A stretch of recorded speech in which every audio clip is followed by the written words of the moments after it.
water.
Gentlemen, we're just waiting for our last panelist.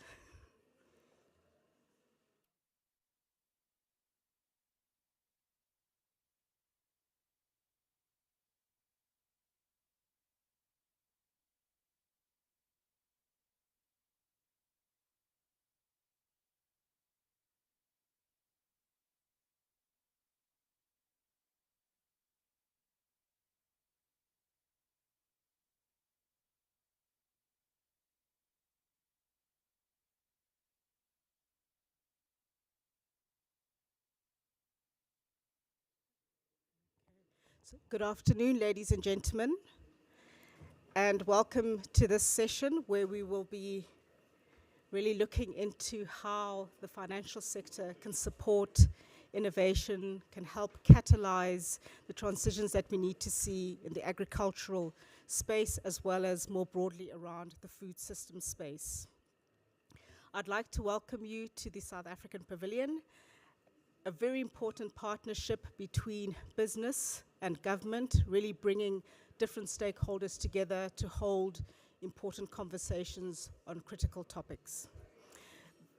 The South Africa Pavilion is a partnership that is coordinated by the National Business Initiative on behalf of the business community, but working very closely with the Ministry of Forestry, Fisheries and Environment in the South African government, really to bring the collective together and to provide a space and a presence to discuss important issues.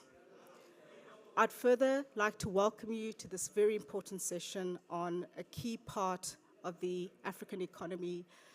Agriculture, food systems are a critical part from a livelihoods perspective, from an economic perspective, and of course from a basic physiological perspective. I'm Ritumetse Molodzane, and I'm the head of environment at NBI. And as I mentioned, you're really welcome to this space. We're looking forward to a robust and engaging and interactive session with plenty of time provided for questions from the audience. So I'm prompting you already to be paying lots of attention and lining up your questions, your reflections, your thoughts on this topic as we go through the session today. I'd like to welcome especially our esteemed panel. I think we're quite fortunate to have these different perspectives, but really at the highest levels on this topic, and I'm sure you'll find it a very engaging one. So as I've mentioned, we know that agriculture is an important part of the African economy from a livelihoods perspective, but really it does play such a key role in the lives of people. So to drive climate responsive and transformative change, we know that we need to be able to put in place the enabling environment, and key to that is a discussion around finance, and finance that is accessible, finance that is inclusive, and finance that is sufficiently innovative to respond to the different contexts we face on the continent. I'm not going to go into too much of the session, but just to give you a sense of what we'll be discussing and to invite to the podium Ms. Punki Modise, who's the Group Chief Strategy and Sustainability Officer at ABSA, to set the scene for the rest of the session. And thereafter, we will go into a panel discussion and also welcome your comments and inputs thereafter. Welcome, Ms. Modise.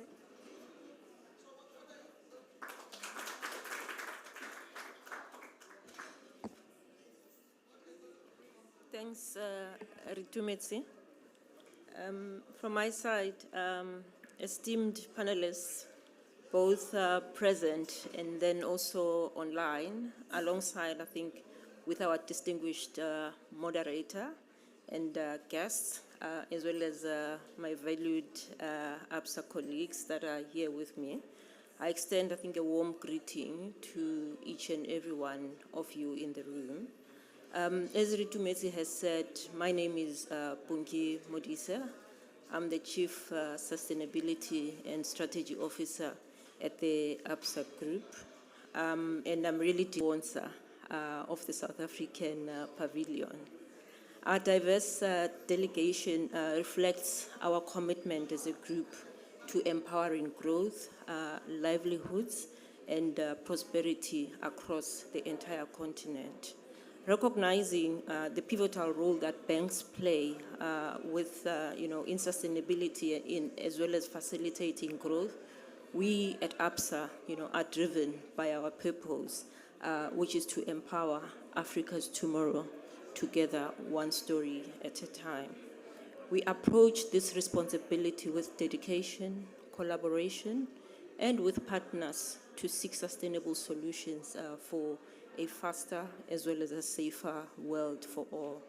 In our pursuit of sustainability, we've committed to mobilizing 100 billion in sustainable finance by 2025, with notable achievements such as a 10 billion sustainability-linked loan, which we've provided to our partner, Harmony Gold. Our journey towards a net zero future by 2050 underscores our commitment to environmental responsibility as a group. And here at COP28 today, our presence really signifies our dedication to a just transition for a sustainable and resilient Africa. So today's dialogue focuses on the crucial intersection point of finance, innovation, and inclusive agriculture in the face of a climate change-related challenges. So I think with that context in mind, let's cue the video at this point before I close.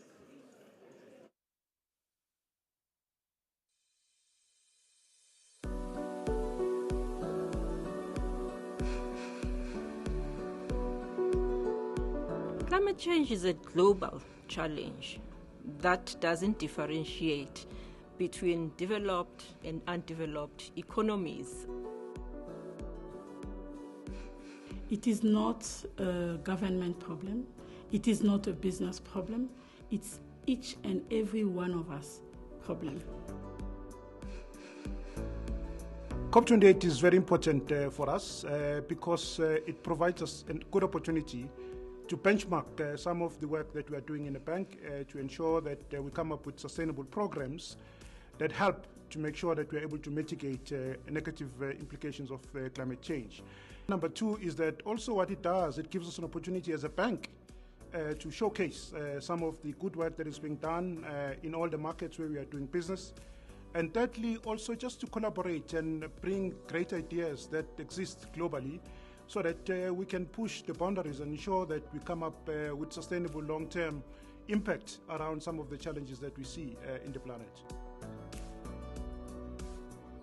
The biggest outcome that the COP28 should actually achieve is one where we start to address in a just and equitable way some of the challenges that we face as a continent. And in particular, if we look across the continent, I mean, we've got a significant opportunity of beginning to really address in the right way the energy poverty that we have. The social aspect of net zero is very critical to us because the success for net zero is not only to achieve it by 2050, but to achieve it without negative impact on the society for Africa. We're quite clear that we cannot leave our communities behind.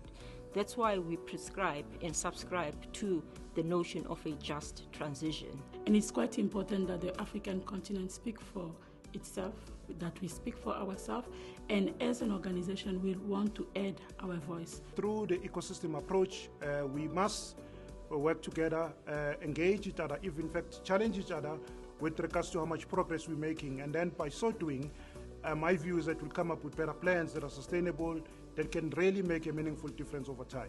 We can only become better at this piece of work that is being done around climate change. So it is therefore important for everyone across the globe, whether be it governments, be it business, or be it individuals, we all have to start coming together and solving this challenge in a holistic fashion.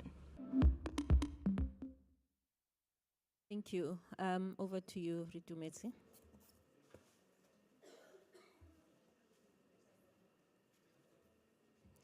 So thank you very much for some of the insight into the work that APSA is doing. I think it's a part of a big conversation that's looking both at these aspects of climate change that relate to mitigation, but I think for today's session as well, surfacing and highlighting a lot of the emphasis that needs to be around adaptation and building resilience in that space with a specific focus in agriculture. As I mentioned, we are graced with a number of experts who are on the panel who will be sharing their insights on just a few aspects of how it is that we're able to mobilize the finance that we need, make sure that it is accessible, make sure that it is sufficiently well structured and responsive to local contexts to be able to serve the communities that need to access it, and that it really becomes also a key part of the economy going forward. So it's sufficiently resilient, but it's also built into how we think around economic models, our business models, and how our investment landscape is actually structured. And I think another important thing that we would also like to touch on in this session is that as part of being future-proof, agriculture needs to build the resilience in the systems. There's opportunity there wherever possible to be low carbon as well, but there's also this additional aspect of bringing in technologies and really modernizing the space, and this is part of the discussion that we will be touching on today. So we are joined by, as I mentioned, and really are grateful to our panel for sharing this conversation with us and being in this space with us. We are joined by Robin McGuckin, who's the Executive Director, at Partnering for Green Growth, so P4G, and the Global Goals 2030 at the World Resources Institute. We're also joined by Wandile Sihlobo, who's the Chief Economist of the Agricultural Business Chamber of South Africa, and Wandile is online, and welcome. We are joined by Dr. Mengestab Haile, who's the Regional Director for Southern Africa at the United Nations World Food Programme, and also by Ms. Mbombo Luhembe, who's the Group Head of Sustainability Analytics at APSA Group. So we have a wonderful panel that's looking at these different aspects and really thinking about how to bring together these innovations in a way that is, as I said, responsive to the communities. It's responsive to the ecosystem that needs to be serviced and that needs to drive transitions. It's really speaking to these aspects around inclusion and building resilience in the sector and really positioning it to be one that is economically competitive going forward. So I think everybody's been mic'd up. I'm just going to stay up here just for ease of accessing the mic. And just to indicate to you all in terms of the format for this session, we're going to invite our panelists to respond to a few questions. I think there are very specific expertise that can respond to some of these questions, but would welcome any additional inputs and thoughts from the panel. And thereafter, we will open the space as well to get insights from those who are joining us online and those who are inside the pavilion at the moment. So it's really, I think, a considerable amount of time to get an interactive, engaging discussion and to get lots of thoughts on what is a really important topic for the continent and something that is really key in the developing world in particular. We know that the continent is very, very vulnerable to the impacts of climate change, and where agriculture is a livelihoods concern, but as I mentioned, it's a basic, it feeds basic physiological needs of human beings. So perhaps if I can start with you, Robin, just some thinking around the kinds of innovative financial models and investments that need to be leveraged. And I think one would agree that these are very important as we face different challenges. But the other key part of that is once these have been conceptualized or thought of, how do we then get them into the market so that they are taken up, that they are demonstrated, and that they start to drive the kinds of change that we need. Please go ahead. Yeah, thank you so much. And thank you for this opportunity to be a part of this panel. I wanted to just start with a brief overview of P4G and what we do. We are a climate startup accelerator, so we look for emerging businesses, early stage businesses in the climate tech space. Not TikTok, climate tech. And we provide grants and technical assistance to help those startups to go from a pre-seed or seed stage to Series A. So we help them with their investor readiness. We also work within each of our partner countries to have a national platform comprised of senior level government officials and private sector officials as led by an industry association, so that alongside our startups, government and industry can be working together on policy and regulatory shifts that can help enable not only the specific startups that we're working with, but others in that same space to advance and grow their business case. The goal, of course, is for us to see an increased number of locally led micro small enterprises go on a path to financial viability, and ideally, if that's the trajectory they choose, a path for growth and expansion and scale of their climate smart solutions. In the ag space, we work in climate smart ag and also in food loss and waste. In the food loss and waste, of course, we want to make sure that more food makes it from the farmer's fields to the grocery store or the restaurant and is ultimately consumed and does not get wasted and contribute to methane emissions.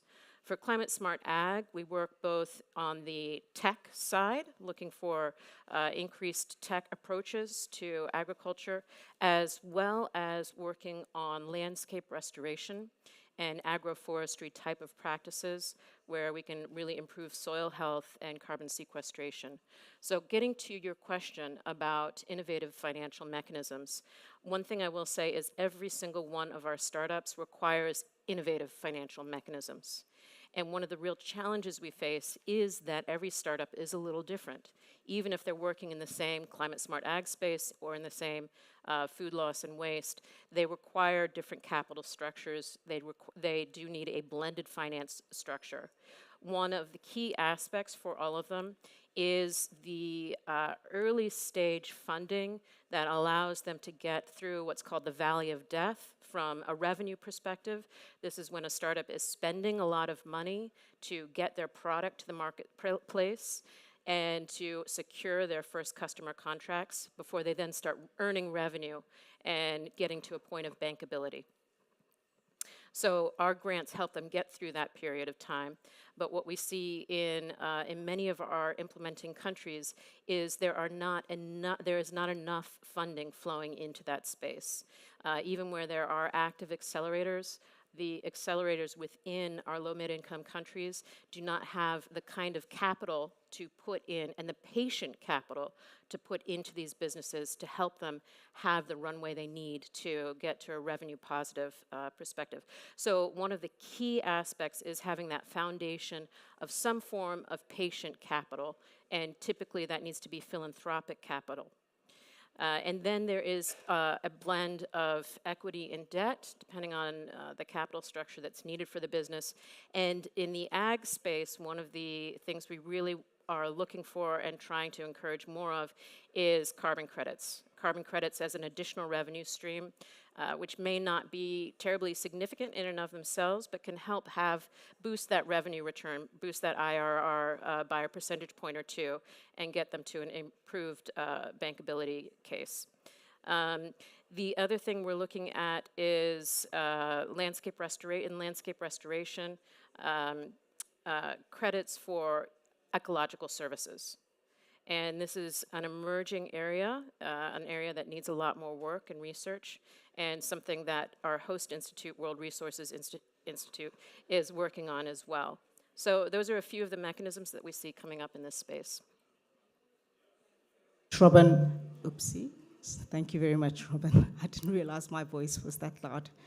It very seldom is, but thank you very much for some of those insights, just in terms of how, there are mechanisms that are quite responsive to the circumstances that we deal with on the continent, and really taking quite a multifaceted approach to how we can boost, I think, those agricultural systems. I'm very happy to hear as well that you're including some of the solutions that are more nature-based and really speak to regenerative agriculture as well. So thank you very much for those initial inputs.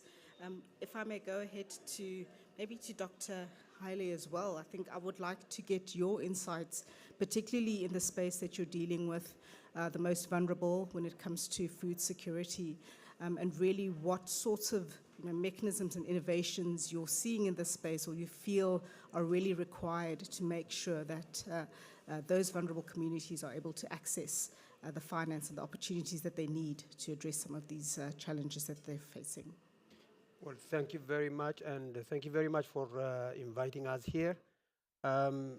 Perhaps if I can give a bit of an overview of the food security situation in the region. As a regional director, I have been to all the SADC countries, and I have met with more than 50 ministers and heads of state. And the purpose is to understand what is the challenge of food security. Now, out of all these consultations, there are 4 areas that come up clearly.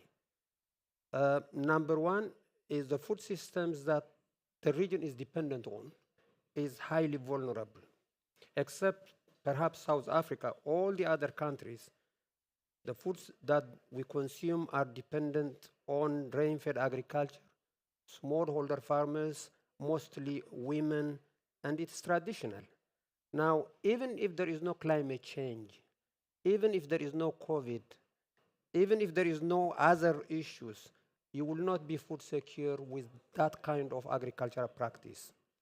Now, so that agricultural practice must be changed and transformed without displacing the people that we have there. So that's problem number one. Now, if you ask what is the biggest challenge for governments in the region, and I did have spoken with many of them, it's actually more than the food security, it is actually unemployment. Now, you have huge unemployment in the region. Now, the third element is that unemployment, those young people are not interested to work in that traditional agriculture. So you have food insecurity, you have unemployment, and then those people are not interested to work there. So quite a challenge. The fourth element that you would find in this is lack of evidence.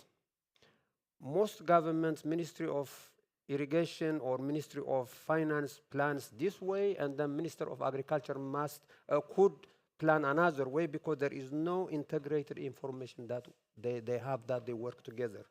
So these are the elements that need to be addressed. Of course, now if I just focus on the smallholder farmers, now how do you transform and how do you attract the young people to work there? Key issue becomes then finance. Because if there is no financing, there is no transformation. Now, and when we say financing, it has to be affordable as well. Because if you look at how much it costs to borrow for the smallholder farmers, it's now for the banks, from our experience, we recognize that you have a number of issues that need to be addressed.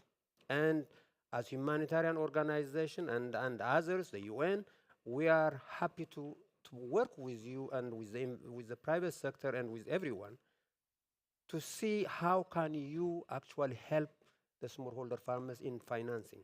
Now, we have 2 problems. One is farmers may not pay back. And it's very simple. I ask a simple question. Why would a farmer would not pay? Farmers will not pay only mainly for two reasons. One, they take the loan and then for whatever reason they don't produce. So if you have not produced, you have taken the loan, you cannot pay back.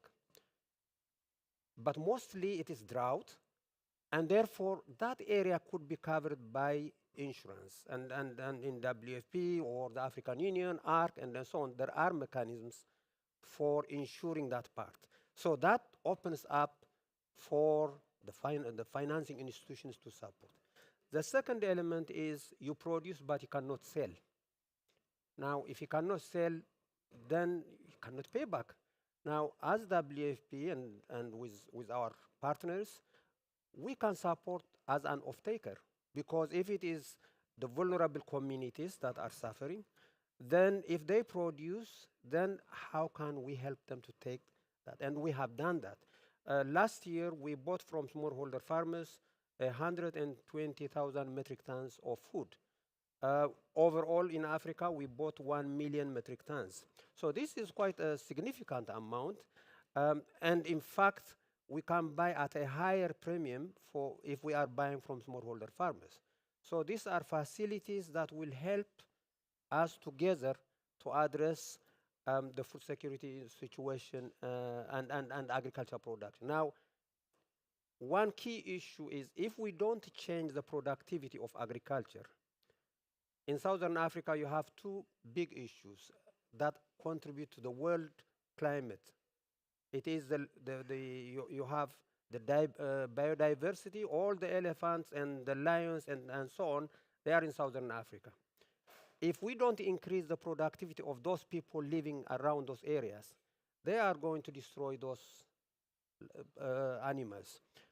On the other hand, if you look at the Congo Basin, it is one of the largest basins. And if you look at even the Congo Basin, if you look at what is the cause of deforestation, is agriculture. Because people are clearing in order to produce, because they produce 1 or 2 metric tons per hectare when you could actually produce 8, 10, 12 metric tons. So by making them productive, then we don't need to clear the forests. By making them productive, we don't need to compete with the wildlife. So I stop here, but really, really wonderful insights into some of the complexities and the issues that we're facing, and I think really appreciate the focus on the region. But I think there's a lot of relevance, of course, to many other areas in the continent and other developing countries as well. So I think you've also touched on a number of issues that we will elaborate on, but I think I'd like to go to Wandile next. The point that you were making about the agricultural sector essentially being an economic activity that can drive kind of livelihoods, that can drive competitiveness and economic growth. And I think it's also important the reference that really speaks to the inclusion of different kinds of communities and really being able to access that as a growth area. And I think Wandile is well placed to kind of reflect on his experiences, his insight in the space. So how do we make this sector more competitive, but also noting this aspect of inclusion and the need to build the resilience and where the financial sector can come in to help us make sure that, as we go forward, the agricultural sector is one that is absorbing jobs, that is providing opportunities, and is seen as an attractive sector, but also one that is resilient. Thanks so very much, Ritu, for that. And good afternoon also to the fellow panelists and all of the colleagues that are in the audience. Ritu, I would like to pick up from some of the points that both Robin and Dr. Haile had spoken up a little bit on, and tag into the points that you're raising on how I should reflect on this point. And the first aspect I would start on, Ritu, is that when you look broadly in the continent, perhaps maybe taking South Africa and Zambia aside for a moment and look at Africa's agriculture within the sub-Saharan Africa region specifically, I think there's a number of problems that we face in there. The first one, which is more fundamental, which is what Dr. Haile spoke about, the low agricultural productivity point, which I'll come to in a moment. And the other pre-existing problems are either it's a pest infestations, it's animal diseases, and all of these, they are increasing at a faster pace with the intensification of climate change. And I mean, if I could just map for you the animal disease outbreaks and you look into them with all of these significant weather shocks, you see that there's somewhat even a stronger correlation on that. And now if you think about then all of those instabilities in the context of rising poverty, as well as the fact that agriculture has to play an important role, I would start off then transitioning to your question to say the first thing that we need to think about is also just the repositioning in our minds of the agricultural sector in a number of African countries to say we have to know and appreciate, of course, the importance of the sector for livelihood, but I think there needs to be a greater emphasis on the economic side. And if there is a greater emphasis on the economic side, then all of the side around the productivity, as well as how agriculture indeed can attract more people, generate and create jobs, but also have enough capital to be able to farm in an environmentally sustainable way, those things could be achieved. Dr. Haile makes a point that somewhere in the continent, people are cutting the trees and all kinds of things are happening. To put this even in a much more clearer way, as he illustrated, if you look at Africa's maize output from the early 2000s up until 2022, and again, moving South Africa and Zambia aside, because those countries have seen productivity gains in the maize, much of the improvement in output that we have seen is actually been coming from clearing out of the forest to plant as more grain as possible for people to meet their food needs. And that is counter the objective that we are trying to work on here to say, how do we keep the biodiversity while at the same time ensuring that agriculture contributes positively?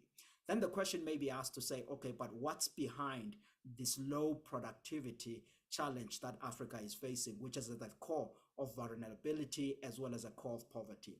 And I think some of it in here, and the colleagues may reflect after these points, but I think it is right outside this meeting that we are having, more on the government side. And I hope, Dr. Haile, you did raise some of these things with the African lawmakers that you were meeting across the continent. Because the first question is about, why has South Africa and Zambia seen productivity gains in agriculture? And that relates a lot to the adaptation or adoption of the better seeds that we're able to give higher yields, and we can see all of these productivity gains that we are enjoying. In much of the African continent, if you see improved seed varieties that many companies want to register, there is still a very strong resistance on that. And I do think that we have to get these better seeds that the scientists are working on in much of the continent. And the other side of the coin of the seeds is not only to improve the yields, but they allow farmers to actually be able to cope with these tough climatic conditions. Robin made the point of saying they're harnessing the technology on to deal with climate change. The other side of that technology is actually on a biological side to say, how can we breed seeds that can adapt to some of these drier areas? And I think some that are available, the African governments tends to be very slow on adapting that. And I do think that they need to embrace technology. The second part, which then moves closer to the issues around financing, I do think that there's a need for a conversation, perhaps maybe broader, around of saying, how do we make the African agricultural sector more attractive and also make business sense for entities to come and put the financing and actually see this sector contributing more positively broadly.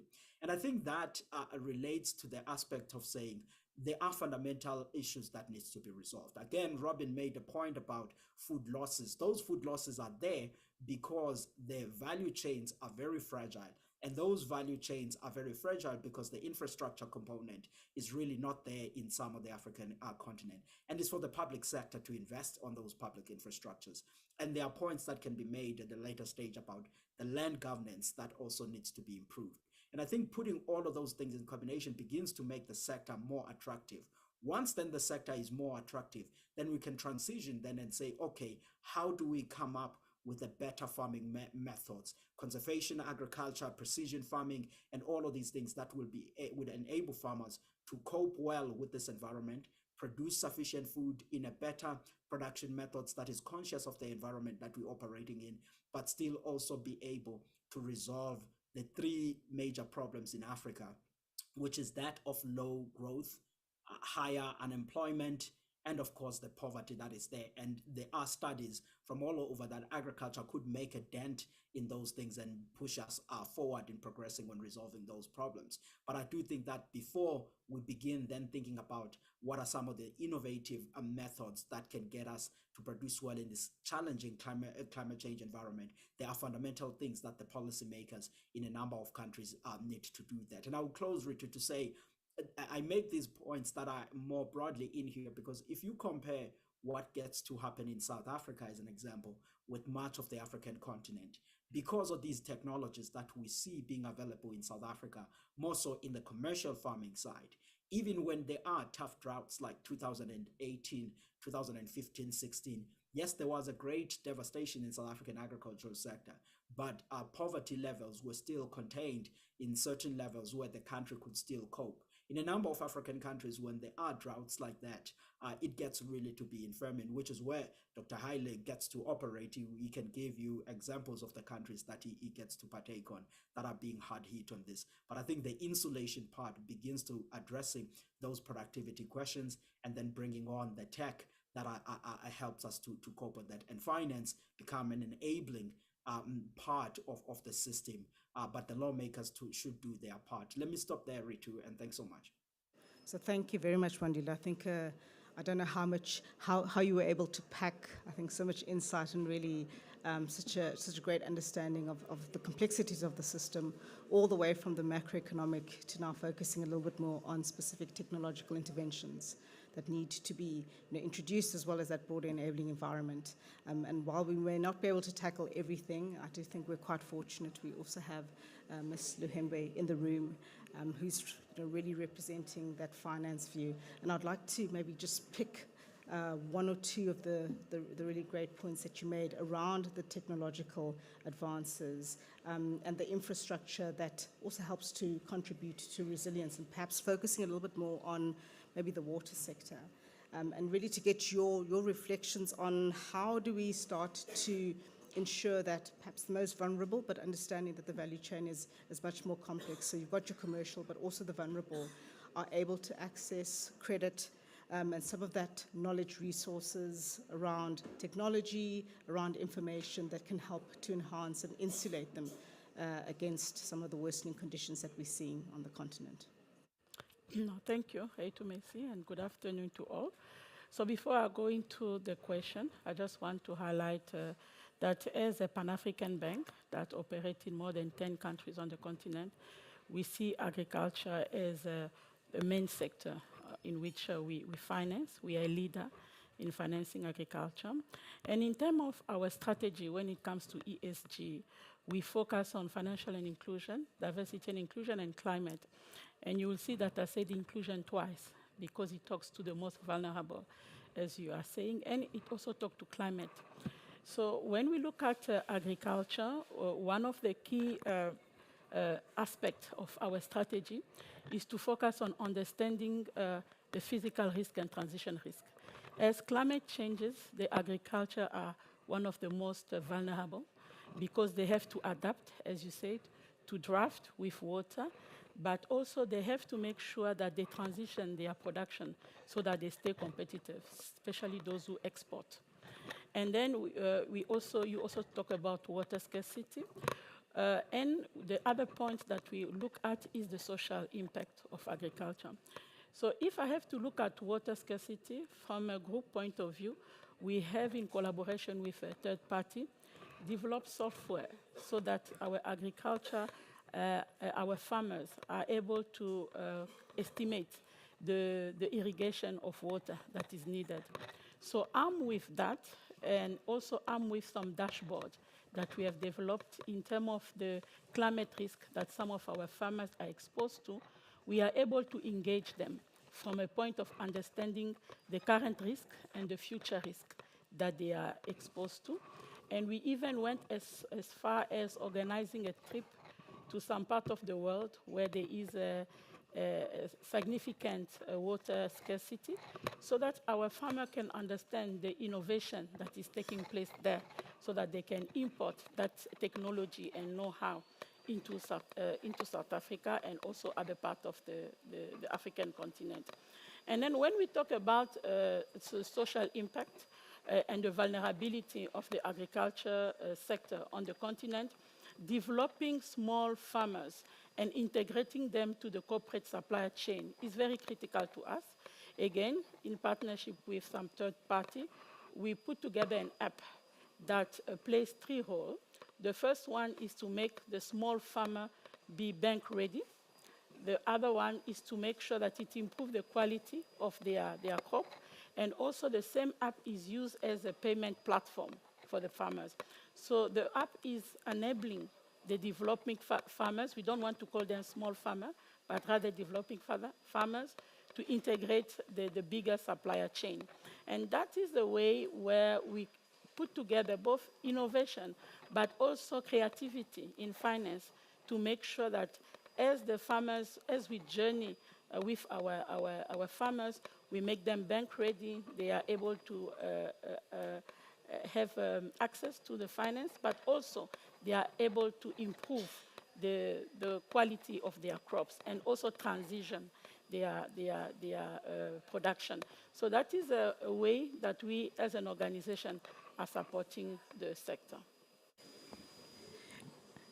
I mean, what strikes me really from your examples and just the work that you're doing is the importance of working in partnership with obviously the key beneficiary, but understanding that there is really a role for different actors to play. I think Gwandile alluded to that from the policy front, and I just want to explore that theme a little bit more. I think maybe if I go back to Robin, specifically because P4G focuses so much on building partnerships from different stakeholder bases to create that ecosystem, that can be responsive and really can see the opportunities that are sitting in building resilience, in taking care of ecosystems, understanding the value and the benefits that they provide. Perhaps you can just reflect a little bit more on the model that P4G is employing. How do you go about building the partnerships, and really what are some of those insights that you're gaining from that perspective as we try to bring the different parties together and then enhance this ecosystem interlinkage? Yeah, thank you for that question. So our partnerships are built typically, we have two main kinds of partnerships. One is our startup partnerships. And for our startup partnerships, what we want to do is have that startup business partnered with at least an NGO that is also working in the same space or a similar space. And the idea is that the NGO can be doing one or more of three core activities. One is working on the impact monitoring and measurement to ensure that the environmental and social impacts are legitimate, that they are occurring, especially if there is something like carbon credits or any impact investing happening where they're really relying on part of the returns being in the environmental and social space. The second area where we have our NGOs partnered with our climate startups is around the policy and regulatory environment.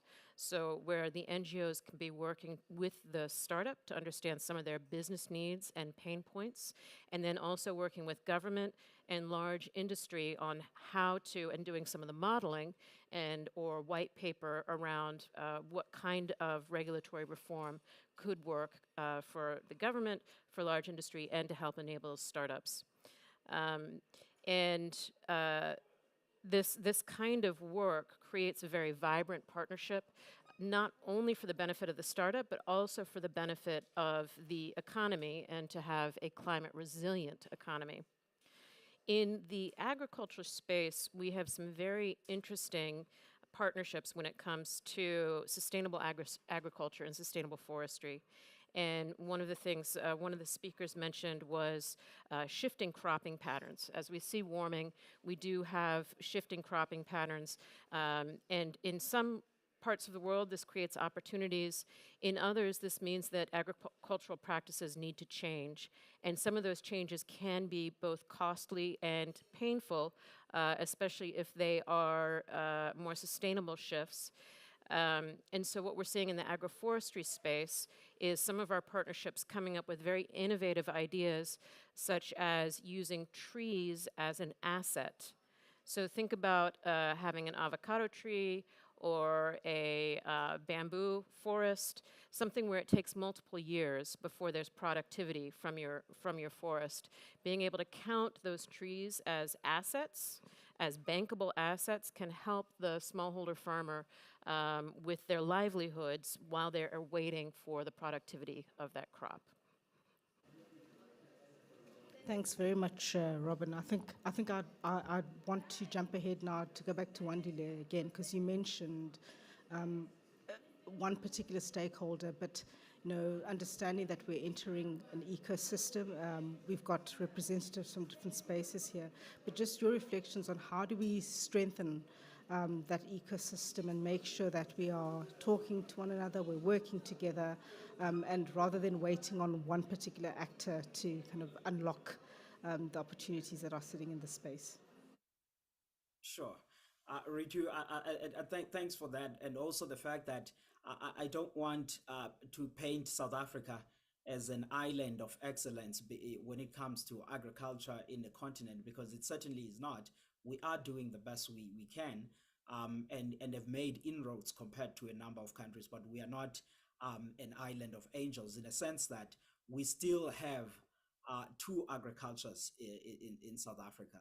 There is one that is faced by the very same challenges that are in the continent more robustly, where we have a large number of smallholder farmers in South Africa, very on the periphery in technological progress. And when there are these weather shocks, of course, they feel them more acutely perhaps than some of the farmers that may have certain technologies and farming practices that insulate them to an extent.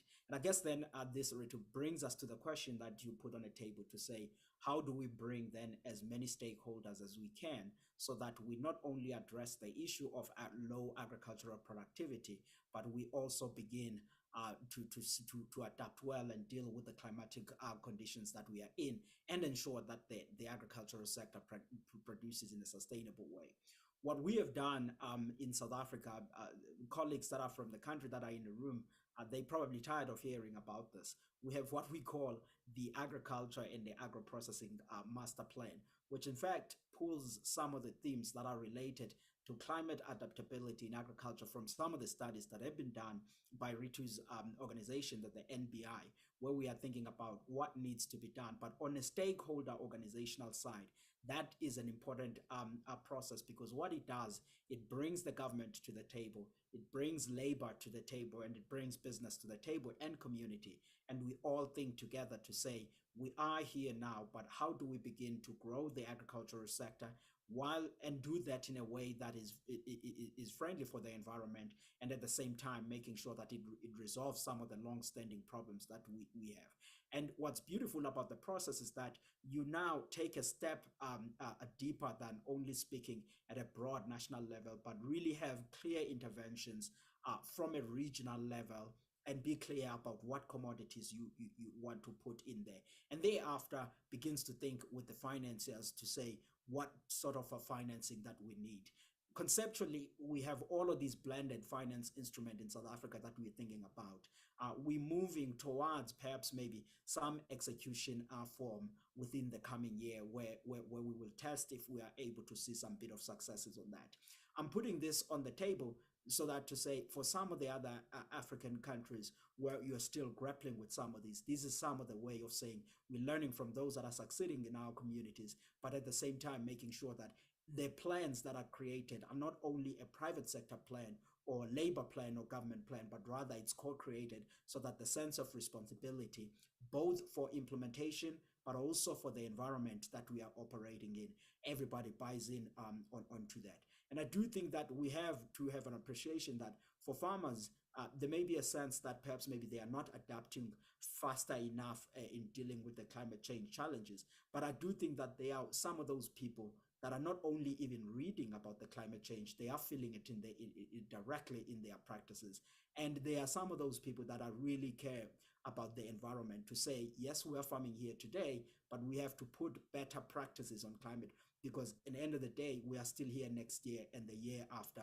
So they're thinking about those things. So I think information sharing about how first to transition people from subsistence farming to something that is really sustainable, because then finance can only come when you begin to generate some bit of income on that. And that process should not be left to government alone, but all stakeholders can come to the table on that. Because at the end, if those farmers transition, to Ms.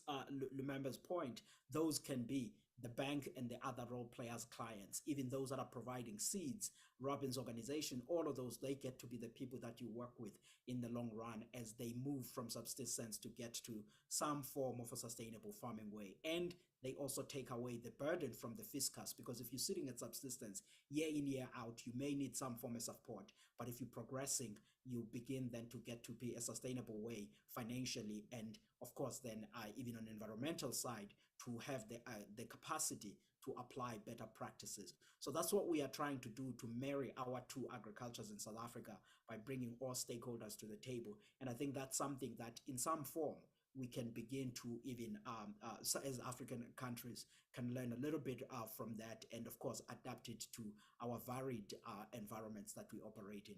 Thanks, Ritu. Thank you very much, Wandile. I think a couple of really critical points there. Just talking to the fact that, and you've emphasized this a bit, that the agricultural sector, obviously there's a subsistence component, but if we are deliberate and we are managing for the risks that the sector faces, but also noting that, I mean, just because of the key role that it plays on a number of different levels, there's a huge opportunity if we're able to boost productivity in a way that is sustainable. And that's really about almost increasing, if I may call it, the maturity of the sector, and getting more people in that space where the type of agriculture is practiced is future-proofed, it's resilient, but it's competitive. It's taken note of the technological opportunities, the knowledge that we have, and it's really implementing those in a way that creates, sustainable, inclusive livelihoods, but really an economic opportunity in such an important sector. And I just wanted to go back to Mbombo, who has given us a little bit of insight into how this technology approach is being rolled out with some of the farmers that you're working with, and just also link it to this theme of partnerships. The global stock take is being concluded in a hall or somewhere at the COP itself, but we know that we are not responding to climate change as fast as we need to. We're not reducing emissions at the pace that we need to, and that places additional burdens from an adaptation perspective as well. So it makes it even more critical to be able to put in place those technologies, the learning, and really position the farming sector, the food system sector broadly to be one that is highly resilient, because it is so critical. So I just wanted to ask you, Mbombo, in terms of the initiatives that you were referencing, what is the value, what is the role of partnerships in making sure that we're able to scale that up quite rapidly? So there's as many people who are involved in that sector are privy, have access to the information, have access to the financial products as well. But at the same time, we're also, in the approach that's being taken, that's perhaps more technology focused, or really utilizing the knowledge base that we have, we're also lifting the agricultural sector to another level of competitiveness. Perhaps you can just reflect from a partnership perspective, and perhaps any other insights you'd like to add as well. Thank you for your question, Reitumetse. I would like to elevate the technology by referring to some of the dashboard that we have put together. We have considered dashboard, again, in partnership with some of the third party, and most importantly with our client, that create a map for each of our clients to understand how they're exposed to physical and transition risk, but also to biodiversity risk. And we have done that, and that really elevate what you are talking about in terms of how we can do that rapidly. Because by having the information, and you will know that data and insight for the data for ESG is very critical if we are going to make progress that are rapid. We are using that to really manage our own risk from an agricultural point of view by understanding when we lend to our client what type of risk they are exposed to, and also not only the climate risk, but also with water and biodiversity. We understand that some of them during that study, we realized that some of them are farming on what is called critical biodiversity area, that some of them are farming on some water sources that are also, from a biodiversity point of view, very critical. So it is really bringing all that knowledge together, both the finance knowledge that we have in putting together blended finance for our customers, but also really understanding that the journey of our farmers is not their journey alone, it's our journey. Because from a finance point of view, we have to walk that walk with them. And understanding the sector for us as really being how we want to do that, but also using innovation and partnership to do that, because it is not something, as you saw in the video that we said, it is not one sector's problem. It's not a government's problem, but it's everyone's problem. So we have to come together and use the insight that finance can bring, innovation can bring, but also, again, considering that there is inclusivity that has to take place. We will not succeed if we only focus on corporate farmers. We have to understand the role, and the doctor just elevated that earlier on, the role that the developing farmers are playing and making sure that they don't become vulnerable. And the app that I spoke about capture that. It captures how the vulnerability and the climate that those developing farmers are exposed to, and the app also enables them to improve on the quality of their produce, and therefore integrating them in a bigger value chain, because by doing so, they become also more competitive, they have access to better finance. So it's really bringing the ecosystem together, as the colleague from the chamber has just highlighting, bringing the ecosystem together and not only focusing on a layer of farmers, but up to the developing farmers as well. No, great. Thank you very much, Mumbo. And I'm looking forward to maybe some of those farmers joining us as well next COPs to tell about their successes and help to spread the word on really how we can approach building climate resilience in that sector in a very real way. To now move on to Dr. Haile, I think I've left you for last in this particular segment because I think the scope of the partnerships at the level at which you are working is even, it's even broader. We're working across countries, we're working in regions and really bringing together such complex systems. Perhaps your reflections there on the types of partnerships, your insights in what makes them work best. I think we've understood, some of the issues that are facing the continent from a food security perspective, but you mentioned right at the beginning the potential opportunity in other spaces on the continent where they may be more advanced, they may be able to respond to some of the needs from a food security perspective as well. So how do we strengthen that system and allow the continent to service the needs that are appearing, when there are droughts and what have you, but there may be other regions that can provide the food, the produce, as you mentioned. How do we strengthen those partnerships and really link those ecosystems together at such a broad level? Well, thank you very much, and I appreciate that listening to colleagues describing also what needs to be done technologically and so on. I would raise a couple of points along those lines. First, let me be positive and say the African continent could be easily the breadbasket of the world, not only feeding itself. It has untouched Arab land. There is enough water. If you look at the SADC region, only DRC has 80 million hectares of Arab land that is maybe not even 10% is used. So there is a huge potential in the region, in the continent. So we see this as an opportunity for everyone, and particularly the private sector, the banks. The continent could be. At the same time, the continent also the youngest continent. So you have a lot of young people who are willing to move forward. Now it is about how do we do this, as you said, the partnerships.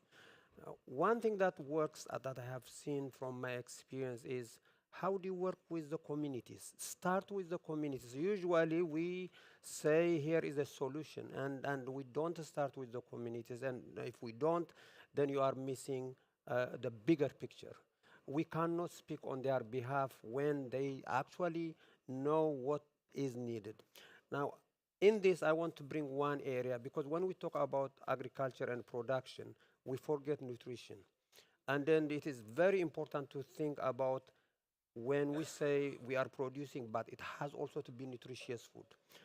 Just for your information, with SADC and the African Union Development Agency, we are conducting now indigenous crops study in the SADC, because there are indigenous crops that are climate resistant and that are very nutritious. So we are missing those. So how do we get the partnerships, the research, the private sector, work together to address a common agenda? And I wanted to conclude by saying, just 2 years ago, I was in southern Madagascar. And most of you know Madagascar faces the worst in climate-related issues. There are areas, the same area, that can be hit by drought, and by cyclones the same season, the same location, it would be hit by both. In those areas, you look at how do you transform these populations? How you don't want to leave them behind. And what you find there is no water, there is no energy. And if in a village there is no water and there is no energy, there is no hope. Now, so this is where with services, banks, private sector need to look at what kind of energy, what kind of water services are going to bring to those people. And we have done this in Madagascar in 4 villages, and I would be very happy to share with everyone.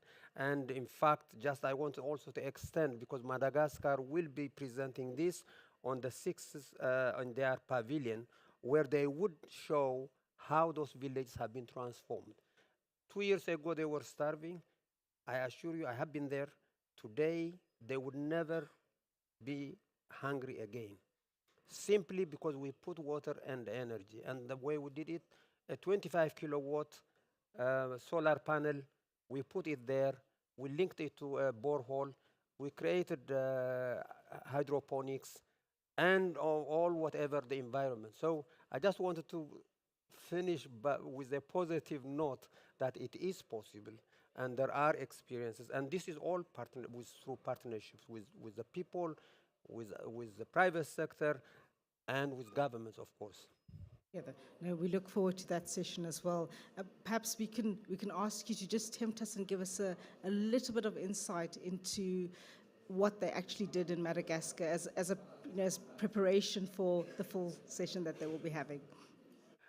So what we did in Madagascar, so after I visited there 2 years ago, and then there was no water, there was no electricity. And I spoke with the governor, and the governor, and he said there is no hope here. Now, what we did is we talked to partners in the US. I presented a case to them by saying simply, if we put this container and we put a solar panel there, and out of that we have a digital school and there is internet, simple. Once you have the electricity, you can have that. So in the rural area where there was nothing, you have young people having access to internet, and so you can then talk about financing. Today, if you go there, you will see hairdressers, you will see people welding, you would see furniture making, you would see an incubator getting their chicken. It is just that energy that we put in that village transformed the entire village. Now we will be having 10 of them in DRC, 2 in Namibia, 2 in Angola, 2 in Lesotho, and 2 in Zambia. And it will go on because these are, it is, in those places there was no energy. Today people talk about just energy and a transition and so on. In those places there was no energy and there was no water.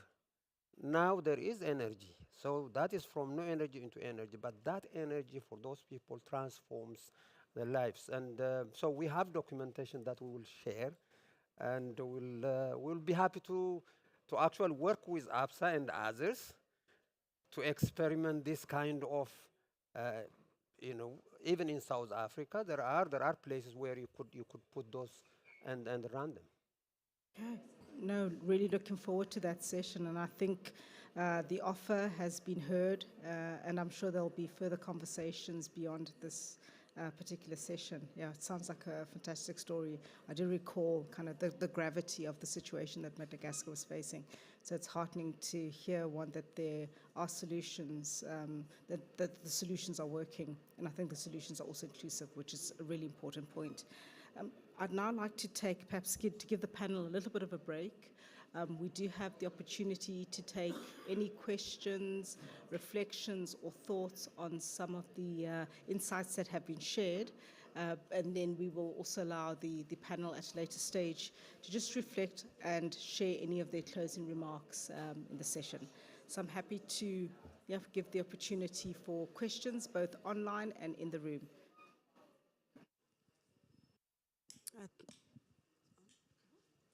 Thank you very much. My name is Faith Ngige from Kenya, and I'm also part of the P4G family. My question is on subsidies in the agriculture sector and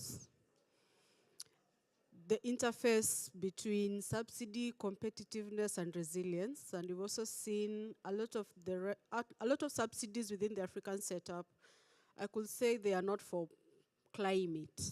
I'll give the example of fertilizer that has led to a lot of acidity of soil. So while you struggle with productivity, but then there is this heavy hand of subsidy around it that is not very easy to navigate around. What are your thoughts around it, and how do we balance the fact that we have to subsidize? I don't know if we still need to subsidize, and how do we just change that whole system to create a competitive agricultural sector? Just check. We will take one or two questions before we respond. Yeah, thank you to the panelists for those very rich insights. My name is Msizi, and I'm from the APSA family. But maybe my question is to you, Robin. You've spoken a little bit around carbon credits, and you know we've had a little bit of experience around this as well. But oftentimes one of the hurdles that we seem to overcome is, especially in the smaller scale projects, that there's a lot of complexity, the costs are very high. So I just wondered if you had any insights to share around kind of how you guys have managed to overcome some of those barriers. Yeah. Okay. I think we can go back to the panel. Robin, there was a specific question to you, but I'm sure you wouldn't mind if others share if they've got any additional reflections. I think the question on the subsidies, while we do welcome the panel's inputs, is probably best answered by Wandile. So maybe to invite you, Wandile, first to see if you've got any reflections on that subsidy conversation. Sure, thanks, Ritu. I think the good doctor there can also weigh in on that, Ritu. But what I can say, and thanks for the question, it is really an important subject. But what I can say on my side is that, I mean, firstly, I don't think that most of the African governments going forward, they have the flexibility to go forward with the subsidy side just because of the fiscal constraints that are there. So there isn't really much of the capability to do that. And second, what we have seen in the past is that when some of the help does come from outside the continent and really targeting and saying, okay, we are bringing X tons of the fertilizer for these countries, there tends to be perhaps maybe not a deeper thinking about, are these the fertilizers that are really needed in those areas, or what's the soil composition of those areas? And I mean, you know yourself that the consequences that we've all witnessed in Malawi, that perhaps the unintended consequences were much more severe in some of the regions. So there is that aspect of it. But I would say, for me, instead of utilizing the subsidies going forward, try to find some form of incentives that are incentivizing both the better farming practices, so that, of course, within this climate adaptation method, we continue on that journey. And secondly, so that you ensure that people are utilizing the resources for what's really best needed, rather than deciding that now we will be giving seeds, or we will be giving agrochemicals or fertilizer. What I would say, if there is money available in whatever country, try to come up with all of these blended finance instruments, which are lowering the cost of capital and in a way so that many of the farmers can be able to buy exactly what's needed. Because when we talk about farming, we're not only talking about crop farming. There are some that want to ensure that their livestock is not the way that it is today, but rather practiced and focused in a certain way. So they have to be able to access on that. So whatever resources that are there, I think they should be channeled on innovative blended finance instrument that both the colleagues at ABSA and Robin have talked about, rather than mainly subsidizing certain farming inputs. The results we have seen in a number of countries is that those tend not to be quite effective, and they have also the unintended pervasiveness that we do see in the system on that. And that's certainly also our learning in South Africa. In part, in South Africa, it was really the fiscal constraint, which is why you get to 1996, 97, you saw South Africa stripping away any of the subsidies. Yet, if you were to see the progress in agriculture, it has in fact more than doubled in output and in value term between 1994 up until to today, but rather it was more those innovative financing instruments that enabled, were a catalyst for the growth that we are seeing. So I'm not so much on the subsidy side, and I think we should use those resources for blended financing and lowering the cost of capital. Thanks. I think Dr. Heiler maybe Ritu may have a better reflection, having been on the ground for decades in some of these countries. Thanks. Dr. Hali, are you up to the challenge? No, I think he has answered it professionally. But what I would say, follow to what he just said, is I think it's understanding what is needed. If you look at the world, well, where is agriculture not subsidized? In some form, agriculture is subsidized wherever you go in the world. It may take different names, but the issue is, how do we make the resources we have to work for those farmers? And if you start from the farmers, they want access to finance, not access to subsidies or subsidized products.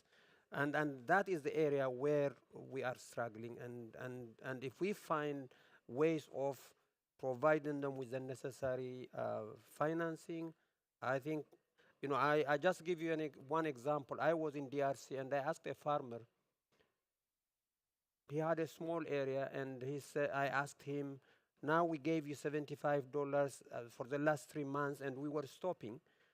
And I said, what will you do? He said, well, I have bought agricultural tools. And I said, well, if Dream and his wife and his children were there, and I said, dream big, and what would you need to help to have your family happy? He said, I need my own land, because he doesn't have land. He said, I rent land, and so I would need my own land. And I asked the people, how much land do you want? He said, 1 hectare. And I asked, how much does a hectare cost in that place? $500. And we have been giving him money, $75 for several months. Can you imagine if we gave him the $500 and we got him that 1 hectare? He would have, and I asked him, if we gave you loan, would you pay back? He said, yes, I will pay back in 2 years, but who would give me the loan? So there is a whole environment there that we need to work. Thank you. Yeah. I think maybe Bombo can answer who would be able to give the loan. So thank you very much for those reflections. Maybe, Robin, before I go back to you, I think something that I've picked up in both your responses, which is something quite apt and fitting, it's around this thing of agency, that in the interventions, in the support that is provided, in the assistance, that we acknowledge the beneficiaries, the farming communities themselves in particular, as a key part of the conversation. So perhaps beneficiary is not the right word, but it's being able to allow people to be present and prominent in making decisions about their own futures, and I think really equipping them, referencing what you've been speaking to a lot, Mbombo, equipping them with the knowledge and the information to own that power. I think it's an important thing within this just transition conversation and framing, and I think something that resonates in particular, I think, with us as a continent. But to open to you that question on carbon markets, and maybe specifically in the African space, I'd also be quite keen to hear your thinking around that. Yeah, it is. It is a real challenge. Carbon credits are expensive to get the methodology validated, approved, and validated, and then to have the ongoing process on an annual basis. And it's expensive for startup businesses. It's expensive for smallholder agriculture producers. And so if you take the two together, it's even more expensive. So there's two approaches that we do employ, and a third approach that I would put out there is something that I think we need to develop. One of the approaches we employ, of course, is just to essentially to underwrite that expense ourselves. We provide grants, and those grants not only provide that critical operating capital, they also provide some runway in terms of time. Time is money. And so for several of the businesses that we're working with, they're undergoing the process, and it is time consuming. We also help matchmake a little bit with organizations that we know are working in that sector, working on methodologies in that sector, et cetera. So that's one approach. Another approach gets to more of a partnering model, and this is specific to the ag space, where we have, with key partners such as IDH, looked at smallholder farmers in a certain geography, continuous geography, and having them all work on and be educated on the same methodology and become certified themselves in that methodology, and then having a verified zone together. And that sort of helps to aggregate and reduce the cost somewhat. And then within that zone, it's basically like a co-op program. Within that zone, then they can also pool their produce and have buyers or off-takers at a higher volume. So you get that benefit of higher volume, both from the credits and the sales. Approach that I would love to just sort of put out there as a question mark is AI and geographic imaging. You know, is there something that we can be doing with farmers, with AI and geographic imaging to be able to improve and reduce the cost of understanding what the carbon credit, the methodology and the verification and the tracking over time? And so I think that is something that I heard raised in a session yesterday, and so would to just amplify that message and maybe put that out there as a challenge that we could take to, you know, the Microsofts and the Googles of the world, for them to put their minds and their megabytes and their mega dollars behind.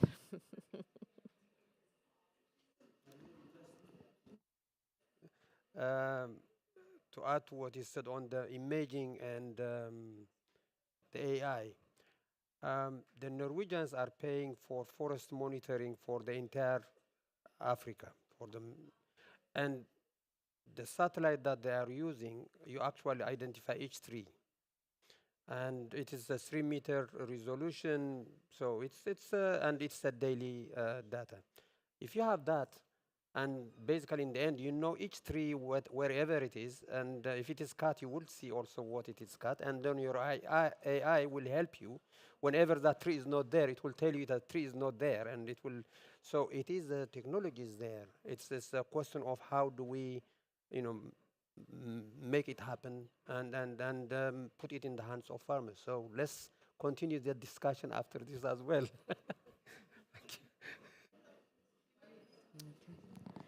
Any thoughts or reflections or any inputs from you, Mbombo, from Wandile? Not necessarily, only if you'd like to provide some inputs. You know that technology has a great role. We can really use technology to advance this question and to progress it rapidly. Just want to echo that as well. I think I am going to invite some final remarks, but I just wanted to comment, I think, on the carbon markets question, because this comes up a couple of times, I think, in kind of cycles, and the opportunity has been well identified for the African continent. And I do take note of, the comments around maybe some of the complexity and the costs being prohibitive. I do think the one thing that we can agree on, even as perhaps the conversations and maybe the market rules and so forth are being developed, is that the land resource, the nature, the biodiversity, really the ecosystems upon which these productive agricultural and food systems rest, that is an asset. So I think while we're figuring out all the ways of acknowledging and giving value to that perhaps in a more uniform way, one can recognize that it is an asset, it is a source that can stimulate economic growth, it can stimulate inclusion, competitiveness, and really a critical sector that we cannot do without, so something that will always be in demand. And those who are able to innovate in how we deliver in a sustainable way are really always placed to really benefit from the systems going forward. I would like to give you all just a few minutes to be able to close the session. I think really appreciated and grateful to give us something that will energize us, stimulate us, and help us to take this particular process forward of how we are building partnerships, of how we are giving the, I think, due respect and profile to a key sector, and how we continue to build the resilience, gain the competitiveness, opportunities that are sitting there in an inclusive and accessible way. So perhaps I can start with you, Mbombo, to give us some of your closing remarks before we end the session. I want to close by saying that we are, as an organization, committed to agriculture. And as I said at the beginning, it is an industry that we are a leader in terms of how we finance it. Inclusion is critical to our strategy. We have inclusion twice because we understand that they cannot be just transition, they cannot be a solution to climate without understanding the social impact. We do understand that climate cannot, or agriculture cannot be looked in isolation. Water scarcity has to be considered, biodiversity has to be considered, innovation, partnership, and working together is critical. And we are committed to the sector. That's how I want to end. Thanks. Perhaps, Robin, I can come to you for any closing remarks and last reflections. Yeah, sure. I would like to close with an offer of partnership. We are looking for partners. We are looking for innovative idea makers, innovative entrepreneurs, and we are also looking to partner with incubators, accelerators, early stage venture funds, because we really do have to come together and act collectively to help incentivize and to help grow the entrepreneurs, because for climate resilient communities, to be created on the continent, we need the entrepreneurs that are coming from those communities to come forward with the solutions that can really work and be integrated into those communities. So it is an offer to you to please come forward with your partnerships, with your ideas, and let's work together collectively on trying to find and advance solutions. Thank you for the offer, Robin. I'd like to go to Wandile, please. We'd love to hear your closing reflections. Yeah, thanks, Ritu. I think, Ritu, the point I would close with is perhaps for folks that are in policy rather than in this room. And one could be that in Africa today, 86% of all farmland is on unsecured tenure. And an example of the challenge of that is the one that Dr. Haile just put forward now. Until that is resolved, improve land governance by really giving people long-term tradable land leases or title deeds, that is fundamental in attracting capital, either in a traditional way or even now urgently with the climate resilient resources that may be available in various corners, like what Robin is saying, is alluding to. Second, the African governments have to embrace technology, not just mechanical drones and everything, but biological innovations are key in adapting to the climatic environments. Better seeds should be embraced and are registered across the region. And I think that's the second part. And I would close by saying trade policy is also something that it may not seem as inter or connected solidly with the climate discussion, but it is important because when we begin to think about sustainability of those farms, accessing markets and being able to export and do all of those things is fundamental, because as we speak, a number of African countries have random stance they take on trade where they block exports at particular periods without a clear communication of what the long-term policy is. If you are in agribusiness and you are looking at investing in that environment, it causes you many problems. And I think then the public infrastructure is also important. Once these essential things are in order, then all of the innovative high-tech matters that allows us, high-tech resources that allows us to adapt to this environment, they get to be much more effective. Otherwise, they are not going to be able to transform the agricultural sector in Africa to resolve hunger, job creation, and economy if the fundamental things are not addressed as we speak. And I think we should put that as priority along with this discussion of climate change. Thanks, Ritu, and thanks to the colleagues and APSA and NBI. Super. It really sounds like we do know, we know exactly what we need to do. It's just really getting to doing it and at the scale that we need.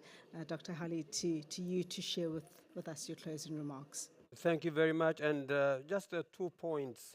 One is recognizing that without those people, the rural areas and all the communities, the women and children, what's the solution we are looking for climate change is not going to happen without them being integrated into what we are discussing. They are not victims, they are the drivers, and we need to recognize that. They keep the environment, they keep what needs to be done. That's one area. The second is, as WFP, we are humanitarian and development, and we work with communities everywhere.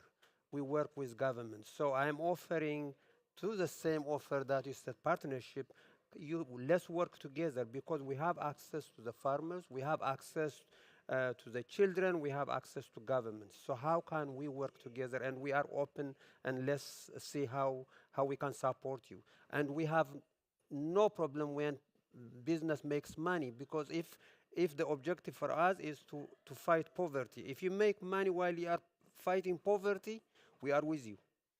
Thank you.